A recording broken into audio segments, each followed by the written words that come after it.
27/2/2026 வெள்ளிக்கிழமை, ஏகாதசி திதி, இரவு 10:50 வரை. நட்சத்திரம் திருவாதிரை நட்சத்திரம், பகல் 10:36 வரை. பின்பு புனர்பூச நட்சத்திரம், ஆயுஷ்மான் நாம் யோகம், மணிசை கரணம், நேத்திரம் 2, ஜீவன் 0 என்ற கணக்கில் உள்ளது. நல்ல நேரம் 6 மணி முதல் 9 மணி வரை. ராகு காலம் 10:30 மணி முதல் 12 மணி வரை. யமகண்டம் 3 முதல் 4:30 மணி வரை.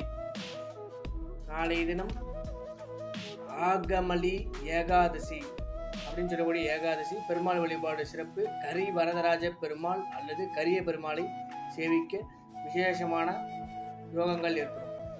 கரி நாள் நாளைய தினம். அதனால் இந்த மாதிரி பெருமாள் வழிபாடு பண்ணுங்கள். அதே போல் துர்க்கை வழிபாடு பண்ணுங்கள். ரொம்பவே விசேஷம்.